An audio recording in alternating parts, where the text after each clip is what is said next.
Hey everyone, if this is the first time you are interested in building a PC and a low cost as well, you come to the right place. So today's video is about how I built this PC for less than $500. It won't break the bank and I'm sure you'll be interested. So why don't you stick around and watch how I built this PC. Let's get started.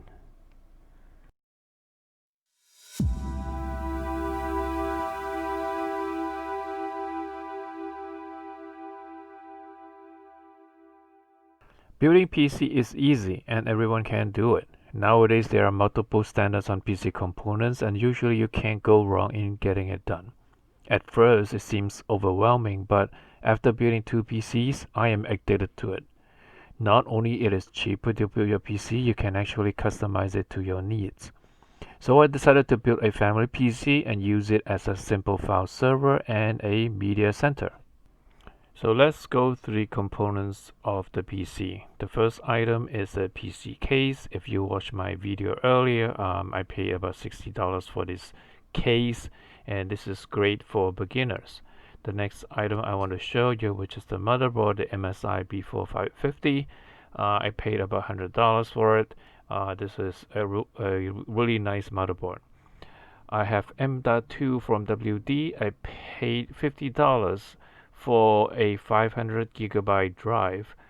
The next item is the Ryzen 3, the CPU. I decided to use this with internal graphics and it has a CPU cooler about $100. I don't plan to use this to play heavy duty video game, so this is perfect for the use. The next item is the RAM. I paid $60 for 16 gigabyte, and this is just a RAM with no RGB, perfect for its use. The last item is the hard drive, 3.5 inch, 4 terabyte. I paid $100 for it.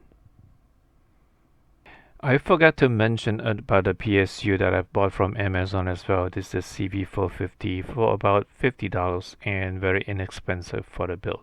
So I started preparing the case, and here's the case. Pretty much a lot of space that you can work with, and there's some screws. There's an empty space for the PSU, slots for the cables. There's an exhaust fan and 3 input fan. So the case itself it's very nice looking, and I am excited to start building this PC. So why don't we jump in and let's get started.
So the entire build took me less than 2 hours to build, which is a lot longer than expected, but it's still pretty quick. So the moment of truth is when I press a power button and everything lights up, all the fan turns on, and this is what I was hoping for.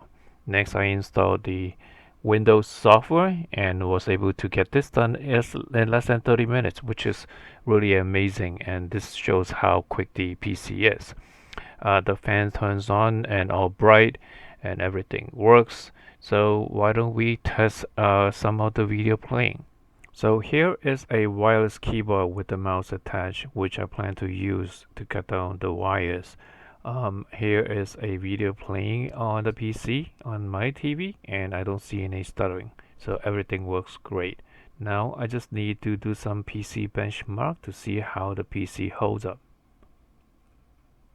So the first test I want to run is using NovaBench I download online for free.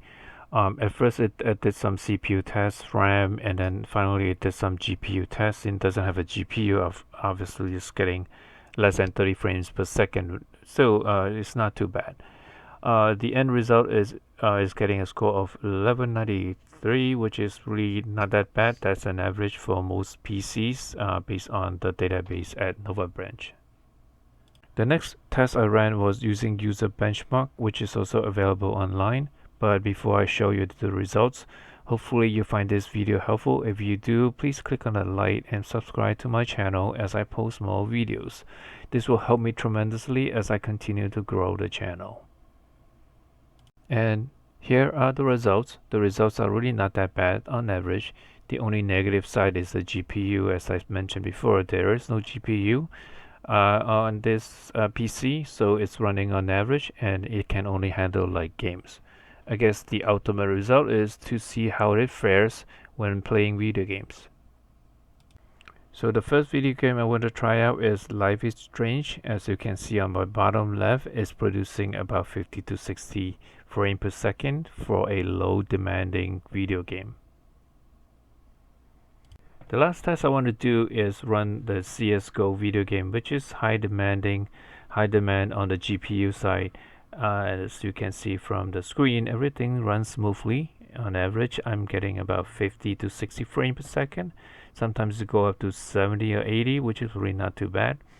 Totally playable, very smooth, no problem at all. As I mentioned, this is a PC without graphic cards. But if you want to use it for playing light video games, not a problem at all. So go for it. So I'm pretty happy what I have built here. Everything works, everything is perfect. There are a couple items I want to fix, which is really not a big deal. And hopefully this video has been helpful to you if you plan to build your own PC. And until then, that's it. So thank you for watching and I'll catch you next time.